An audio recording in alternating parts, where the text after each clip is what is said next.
Thank you, everybody, for joining us. This is episode 14 of Dumb and Drummer. We have our guest today, Corey Richardson from Soundslice. How you doing, Corey? Hey, I'm great, Jeff. Thanks for having me, man. Thanks for coming on. Let's just get right into it. Talk to us about Soundslice. Like, how'd you get started? What's the program? Just for viewers to get up to speed. Yeah, right on. So, if people haven't seen Soundslice the way I always describe it, which is maybe not totally accurate, but I'm going to go for it. It's kind of like musical closed captions. So, if you're watching TV and you've got closed caption turned on with subtitles, you can see the text of whatever the actor or the commentator is saying. Soundslice, in my view, is that with notation. So you can take real recordings, whether those are videos from YouTube, uploaded audio, uploaded videos, and put notation that syncs directly along with the timeline of that recording. So if you're watching a YouTube video of a guy telling you how to play a song on guitar and they strum the guitar on the chord G, like you're going to see the G chord light up in Soundslice notation as they're doing it. So that's kind of like the magic of what it is. It's a web-based notation platform too, which means you can edit notation right in your web browser. So if you think of like Sibelius or Guitar Pro, MuseScore, imagine that, but directly in your web browser. So you can Hmm. create notation on the fly. You don't need to download anything. And that's really great if you're a teacher. You can share that stuff with your students who don't need any specific operating system. They don't need any specific device. So, like, we're a web-based notation platform, and that's for people who want to create things, and it's for people who want to practice and study. So, that's kind of like the quick, what is Soundslice sort of thing. And it's also free. I mean, Yeah, it starts off as being free, which is pretty crazy to me, actually. Now that yeah, you bring that's it up and say something it. people tell us, like, why don't you charge for the notation editor? Because when you think about the history of that industry, there's Sibelius, which has kind of that big price up front or finale, and like Hmm. there are free things now that exist out there, like Noteflight and like Soundslice, but it is kind of a seismic shift in that world that you could actually start using tools for free. Yeah, actually, I'm kind of curious on that. Not to put you on the spot, and this isn't on the list of questions, but like, why don't you offer like a free 30-day or 2 week trial? Like, there's literally no other. Well, I'm not saying no other, but if it's like HBO Max or Hulu or something like that, they give you a taste, but then you need to pay. So, well, I mean, that's cool that it's free, but what was the rationale behind that? Well, I think we have been fortunate in the way we make our money isn't totally dependent on people just having access to the creation tools itself. So, like for us, we license out the technology to bigger companies that use it in their curriculum, whether that's websites like TrueFire or the Berklee College of Music online or Drumeo, that you know. Hmm. Um, so like for us, keeping those customers happy and like building out technology for them so that they create their lessons in Soundslice and have them look amazing to their customers, like that's where we spend a lot of our time. Okay. And it's like how it's a big part of how we keep the lights on. The creation tools, I think that's I think that's just part of what makes the product so good, and like that we want people to be able to experience right away. Like if you can't see how easy it is to create in Soundslice, then maybe you won't actually see how beneficial it is. I'm not sure. But like the thing is we don't have to charge for it, and it's kind of cool that we can just give out as much as we can. Yeah, that is amazing. And I know my experience with Soundslice has been so good, like from the very very beginning. And the only reason why I did pay, no offense, I definitely want to support you guys, but the only reason why I did pay is so I could upload my own custom video and audio. Otherwise, just so everybody who's listening knows, you don't need to have a paid plan to do that. You can still upload YouTube videos. I think there's a couple other options I never use. But Yeah. if it's on YouTube or it's on a website somewhere hosted, then you can just put in the link and it'll Yeah. get from that site.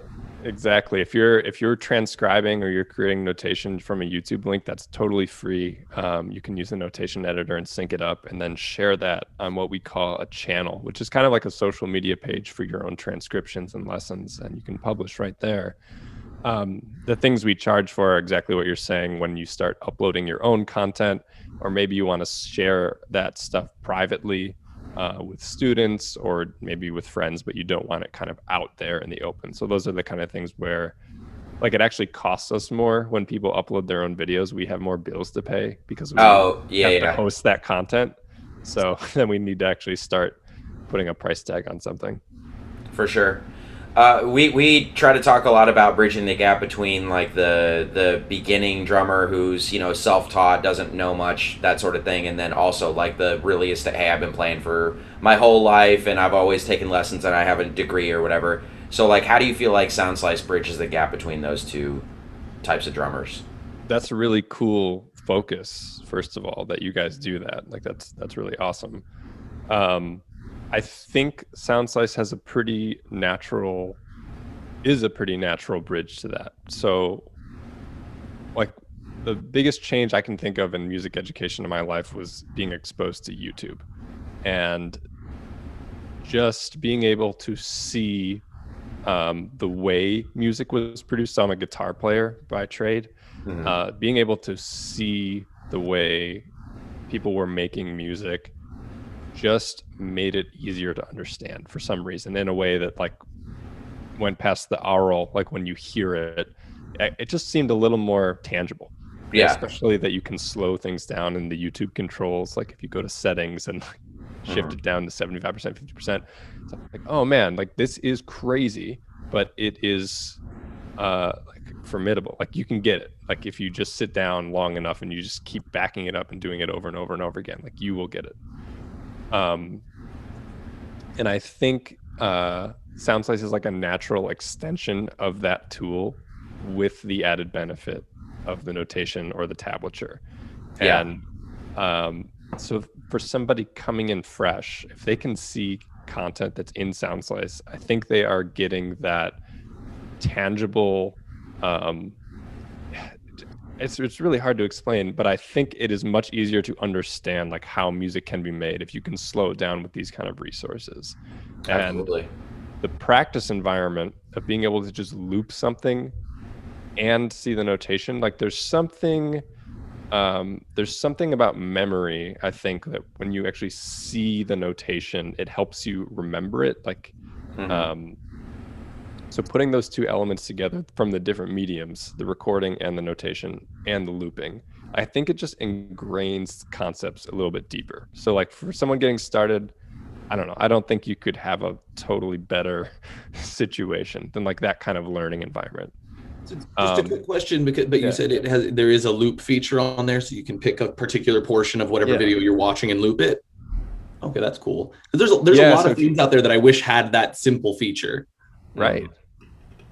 Yeah, if you click and drag any part of the notation in Soundslice, you just create a loop. And awesome. You can. That sounds simple enough too. Right.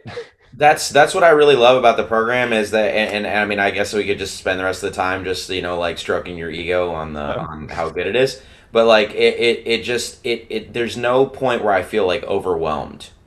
Right on. Like and I think that was the goal in the beginning. Like this should be accessible to like. I really don't want to knock Finale. It's not very user friendly. Like there's a big learning curve for Finale, and it took me a long time. And then coming back, I took like a break for like 10 years, and then coming back to it, I'm like, I don't know what the fuck I'm doing anymore. I don't felt know rusty. Speedy entry and how do you do text, and to Brett's point with looping, I don't even know how you do that.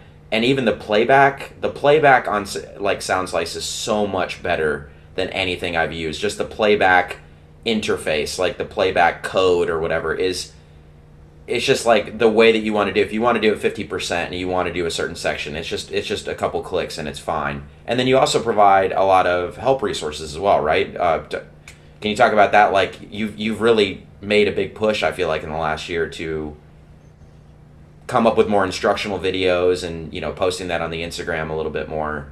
I'm glad you've seen that. That has been like a big effort this past year, especially coming into the pandemic, the first comment about the playback, I think that's because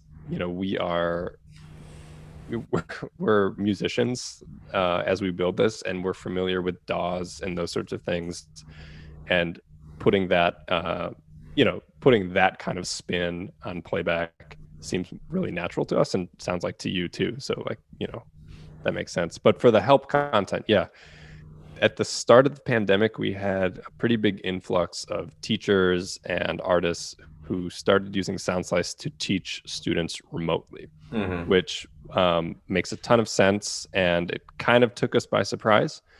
But we had a huge effort on our end of just like, how can we help out these teachers get their digital content into the platform faster? Just breaking down all the basic questions that they had about how to even use it.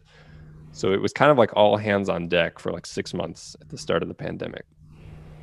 And we got some amazing feedback, and we even did we did 2 series of interviews with different teachers that were using the platform with their students remotely, and like did a blog write up and just kind of learned about what was going on.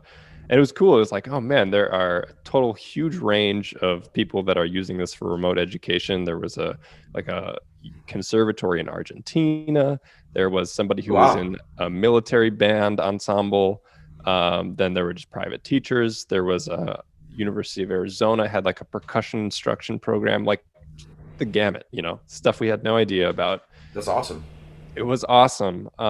And following that kind of ramp up period of just getting all these new teachers up to speed, we were like, all right, it's time to document what we have and put together some kind of help center. And that's exactly what we did. We spent the next couple months building up all of these help documents, like, how do I do this in Soundslice? What is Soundslice good for? And that includes the videos you're talking about, which is everything from like, how do I use the notation editor, to what's a good idea for like, how do I transcribe music? It's almost more general. Like, what does it even mean to transcribe music? How do I create lessons in Soundslice? Like all the basic stuff you're talking about, like we made a push to be more visual about in creating those videos. And I think it's helped. Like, it is fairly new for us, like probably in the past 6 months. So we've made a big effort there.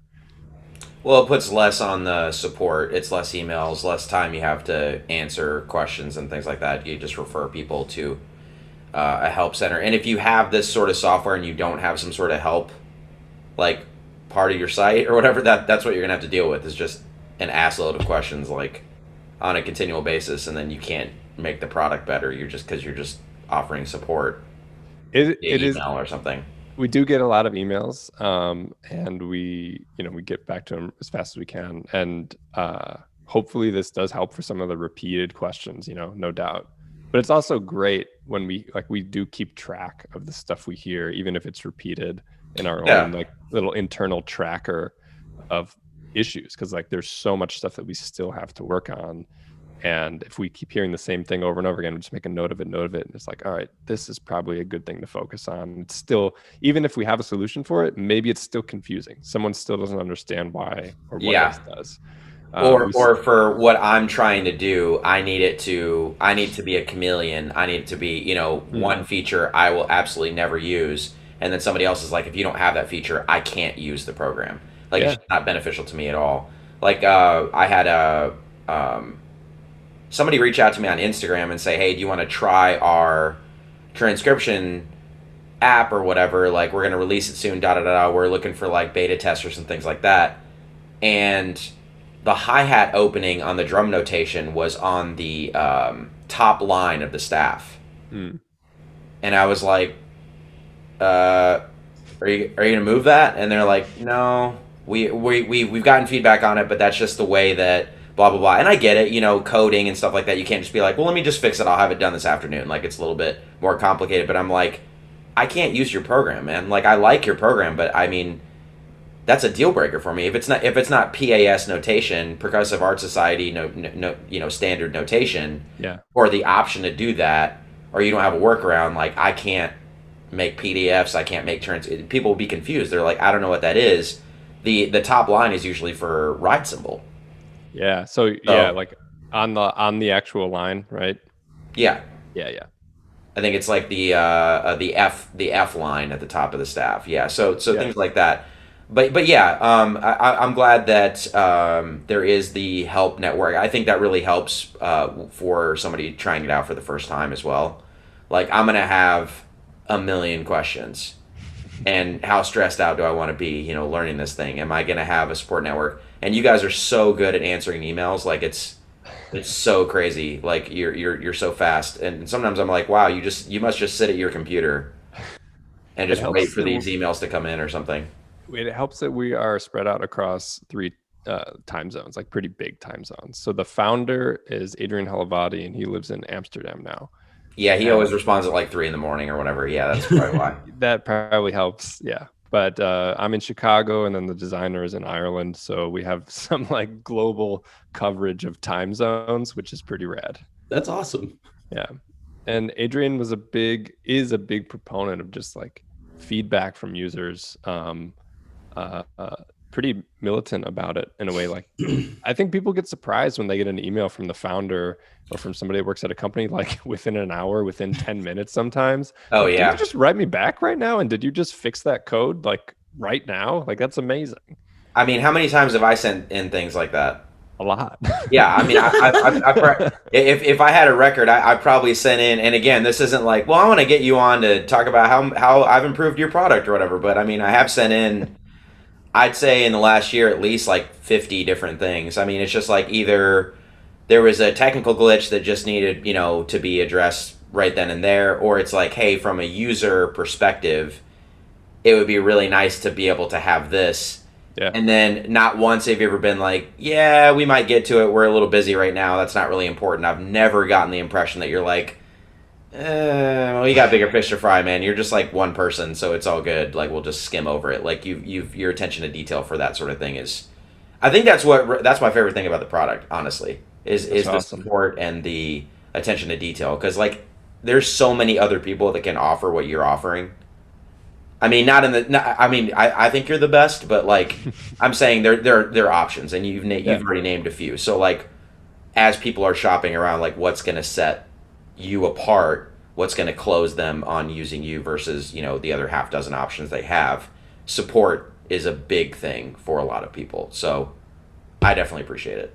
I'm really glad to hear it. And yeah, the feedback makes the site better for everybody in an instant. That's like the cool thing about a web app as opposed to like a downloaded program. If you download a program, maybe every 2 months you get an update that's like, we fixed 20,000 bugs, install it whenever you get a chance, and you have like 10 gigabytes for free, please. For a web app, it's just, we hear from somebody, something's messed up, or it could be better. We fix it. And the next time you refresh the page, it's that way for everybody. It's better. Tight. And we get that even so. Like we have a store as well where independent artists can sell their own lessons and transcriptions, which are, it's an amazing way to actually deliver instructional content. Sometimes we get feedback that like, hey, there's a mistake in this person's so-and-so's transcription, and that's not like a coding problem. That's a music problem, but as soon as we fix that, it's fixed for everybody that ever bought it. And it's similarly cool to be that synchronized in our solutions. Well, that also helps with like embedding, because you can take the code, and this is only something I've done once, but you can take the code for a slice and put it on a website, and then you have a little like a little player mini Soundslice interface. But let's say I mess up the transcription and I'm missing a bar, and I fix it on the actual slice, the embed code actually updates automatically, which is, to me, is like a complete mind job. I'm like, any other situation, if I publish something and it's wrong, I have to take it down and republish it. That's just common sense.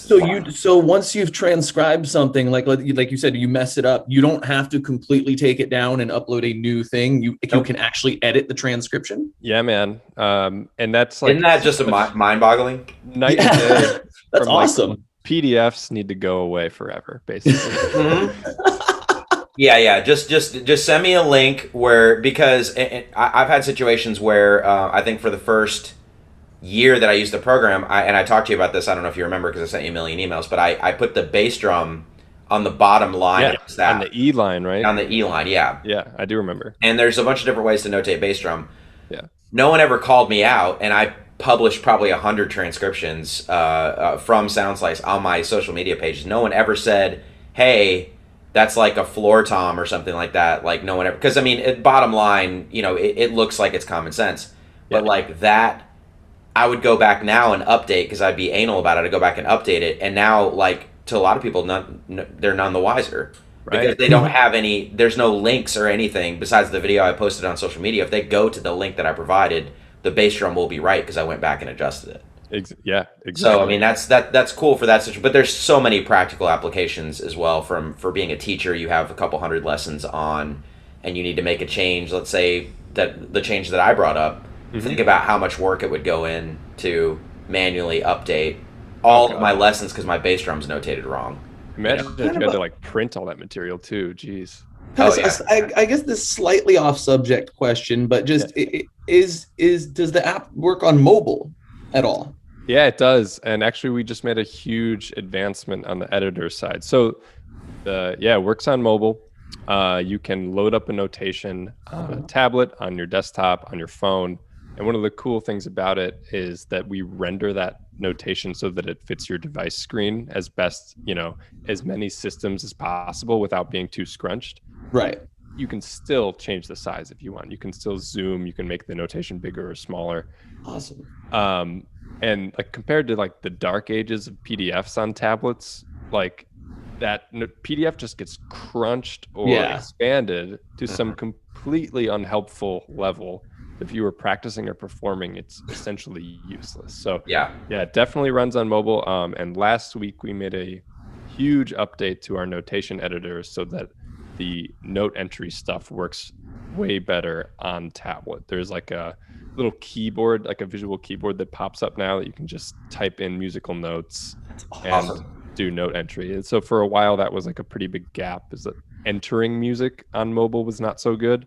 But viewing it was always really good. So now we're coming up to parity with like entering being an improved process. Because I'm definitely one of those people that like if I don't have to hop on my computer, I won't. I do a lot of things on my phone, and just being able to do that, it's convenient to like Jeff was saying. If you realize you screwed up something, I can hop on my phone and edit that thing right then and there, not have to worry about getting home, logging in, then doing the whole process. Yeah, if you were with a band and you were working on a chart and a lead sheet or something and you realized something was messed up in it, like in theory in rehearsal, you could just hit the edit button on your chart and change it there.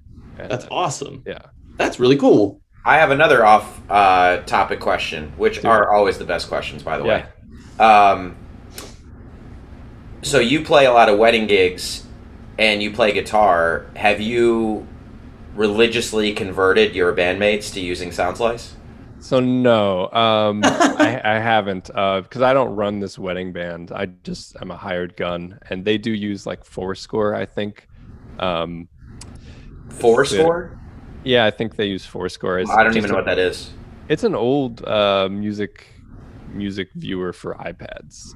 It's like the name of a boy band from King of the Hill. Oh, is it? Is it really? I know exactly the episode you're talking about. Yeah, that's the name of the band, Fourscore. Fourscore. I just saw that episode. I love that Hank is like really into that band because he thinks they're wholesome, and then he goes and they're kind of shaking their booties. And then they pull off. They got the short shorts on and stuff. Right. Yep. Fourscore, that's funny. I'm sorry for that digression right there. No, you're good. You're good. It's a worthy digression. But no, that's a fair point. I haven't gotten the evangelization spread to the wedding band. But so before the pandemic, I was playing a lot of musical theater. Like that was my main thing musically. I'd play in the orchestras for different productions in Chicago. I was actually a regular sub on Hamilton here. So like that was like nice, as cool as it gets for me, like music. Yeah. Awesome. And the guitar chair is a lot of fun. But I would practice using Soundslice. So all the notation is very like, it's actually on big paper, so that you can make your own notes and everything, and the engraving is super clear. Like they do a really good job engraving that kind of stuff. But I would always bring recordings to practice at home, and I would just throw them up in Soundslice And I had a friend of mine that was also a sub on the show in the bass chair, and like I would just give him Soundslice resources, and he practiced the same way. Yeah, I remember I gave the guy that I hired to play guitar on my solo project. I tabbed all the guitar out for the first time in Soundslice, and then I sent him the shared links without publishing it to my page. And he had everything done in like a month, and he came back and he was like, "Man, that was like the cleanest experience I've had tracking for anybody." Because like I would make notes within the slice, and like he didn't ask me what's the rhythm or what's the orchestration of the chords or whatever, like how long you hold them out and stuff like that. Like it's not just giving him tab and them saying, well, you didn't hold this chord out for long enough, or it's this kind of rhythm. Because I have the rhythms down, that's fine. It's the melodies and the tab that I struggle with, but I still got it done. But tempos, time signature changes, little notes like, hey, this is actually a hammer-on. This isn't you. Can you play all these as hammer-ons instead? Like the whole process. Little like margin notes as well, almost. Oh yeah. You can leave notes.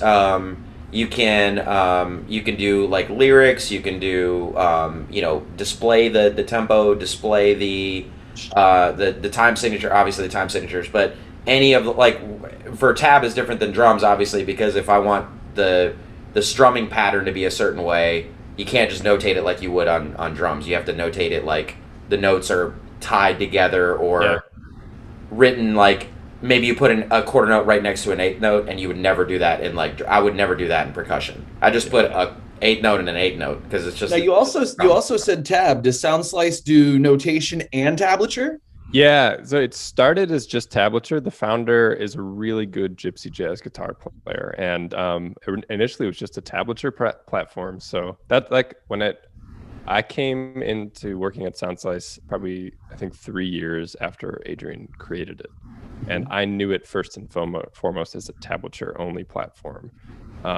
And I think the feedback initially was just like, I want to be able to use this with my violin students or my piano students. And that was like the next big push, is to bring in standard notation. So yeah, it's fully tablature, fully standard notation supported. And, you can have, we call it a slice, like a unit on the website is a slice. You can have a full orchestra score. You can have a full band. That could be a rock band, could be a solo violin etude, like whatever you want to do.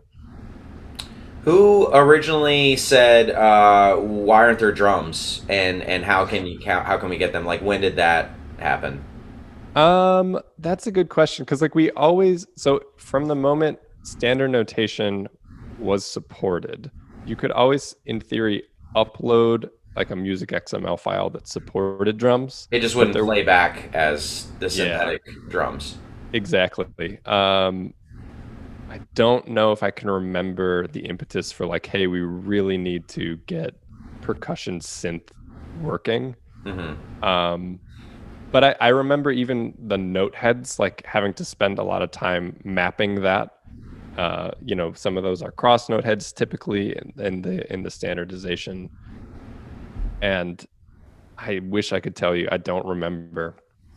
It's like 30% of maybe a little bit more of drum notation is X. X note heads. Now that we bring that up, and that's not the like if you play piano, you're not going to see an X on a note head. Like it's just not. It's pretty specific to drums. Yeah, and that's the thing, is like trying to decide those rules. So I'm a percussionist by training. Like that was how I grew up and did marching band and all that stuff. And Adrian was a guitar player and didn't have any classical music background. So we definitely worked together on just figuring out like what is standard. And you do have to make some decisions in that department. Like you said, like some people debate, should the bass drum be on E or F? Like technically, some people do it on E if you got a double bass pedal or something. Yeah. But that's the weird thing about drums, is that there is kind of a allowability of craziness, I think, that isn't as much there for like piano. Well, the biggest thing for me on drums is that the bass drum thing, and then some people also put the ride cymbal on the top line above F. Yeah, and then they'll put a crash above. Yeah, they'll put it on the G on the A line. Yeah, and then but if you're reading it back, it's like are you going to naturally gravitate towards, oh, well, it was the top line. Well, it's some sort of symbol. You're not going to be hitting the crash every time. So it's kind of one of those like it's not as important as like you put the snare on the middle line or something instead of the A space or something like that. That would be a little bit weird for me. Totally. Yeah, like if I'm reading it, but again, like I'm saying, if I'm reading a chart, you have to also understand. Like, I don't know if you read charts very often, Brett, but I never do. Like I make my own charts for like auditions and stuff to make it easier. But I've never been in a situation, and I had formal lessons and stuff like that. But I've never been in a situation where I'm like, oh, you're going to join this band. Here's a chart. Mm-hmm. Like that's why actually for the most part what little reading I do know how to do is I've never been in a situation where I needed it. Yeah. And so I kind of just taught myself I taught myself a little bit thinking it might be a necessity, and it's never come up. I'm not playing those types of gigs. Yeah, I would say most of the time that's the case. I don't know if there's other bands here in Austin or something like that maybe they do want you to use a chart, and they actually have somebody that can write up the drums or something. But 9 times out of 10, I get a CD or an MP3 with programmed drums on it, and I have to make it sound like a human playing drums. Exactly, like recreate these parts is normally the and I mean, and ironically, it would be much easier to recreate the parts if you give me the sheet music. I think for me, documentation wise. Well, it's so cool what you did for the guitar players doing the session that you mentioned earlier. How you could send them the part like that. Like that's probably a rare situation for somebody to get such like a detailed experience of here's what I want. Well, I mean, I didn't want to mess around with it. I mean, recording an album can take forever. I mean, my band's still working on one, and it's been in October. It would have been a year. So I mean, it's just like finding the person to mix it and finding especially if you're hiring people, you don't have a band and things like that, then it can get super difficult. Yeah. I know Brett's got to hop off here in a second, so we'll do one more question here. So, I'm trying to choose here. I like flies. 6. You like? Yeah, that's what I was thinking. For people that don't know how to read music, what are your suggestions for getting a good start? Oh, that's cool.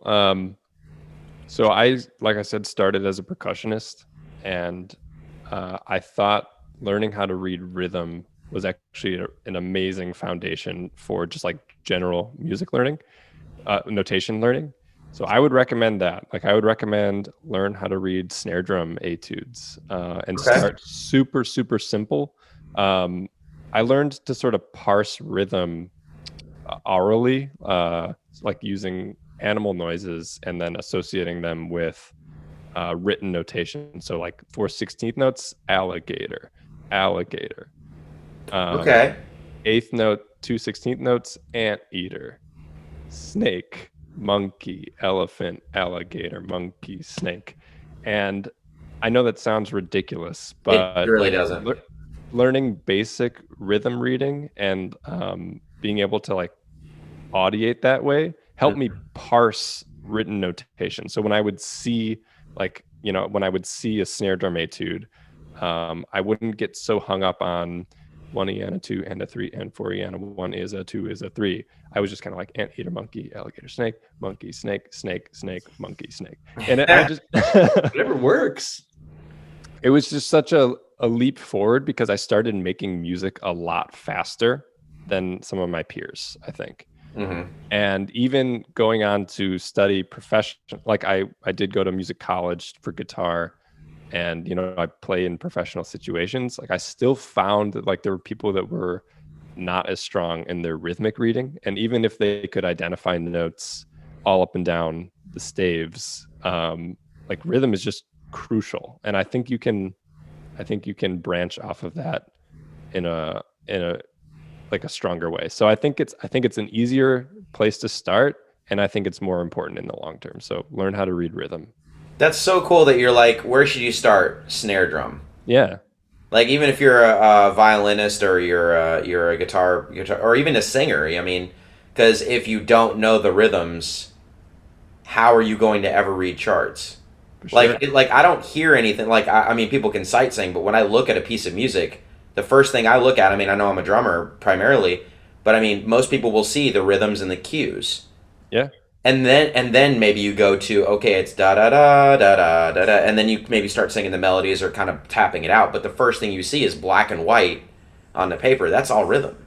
It's all rhythm. You're not strong on the rhythm, then I mean, good luck.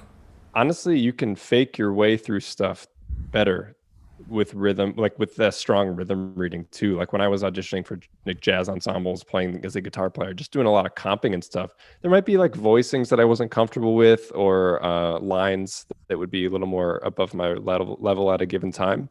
But because I was used to reading drum charts and just like hits, I could follow along, and like if I fudged a few voicings here or there, I was by far and away the best like suited to read in that band quickly. Like, because the chart keeps moving, you can follow along. Like you're not hung up on like the minutia. So I'm like a huge proponent of learning how to get good at reading rhythm first. That's awesome. Yeah.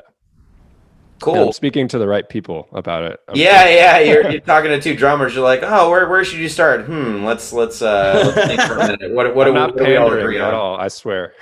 Well, when you said you had wedding dates too, I was like, oh, I just assumed you were playing drums. I don't know. I always assumed you were a drummer because I guess like you're just on a level where I think you deal with so many different people that you're just very well versed in a lot of different instruments. Sometimes if you ask really drummy questions, people are like, right away, they're like, I play bass, bro. I don't know what you mean. Like, you're going to have to break it down, but you've never asked for it. You're like, cool, sounds good. I have everything I need. So I got the impression somebody knew drums right on that end. That's cool. I'm learning a ton though, just like from what people post in Soundslice. There's been like total education on my end. For Middle Eastern percussion instruments, I've like seen people post the DAF drum stuff I've never been exposed to. Definitely learning. Yeah. A lot. Awesome. Rad. Well, thank you again for coming on, man. This was great Thank to you chat. so much. And great to see your face, because there's been a lot of digital communication, but I have no idea who you are, like what you look like, at the end of the day. So yeah, likewise. Yeah, Jeff, Brett, thank you guys for having me, man, and thanks for doing this. I really appreciate it. absolutely. Thanks everybody for listening. We'll see you next time.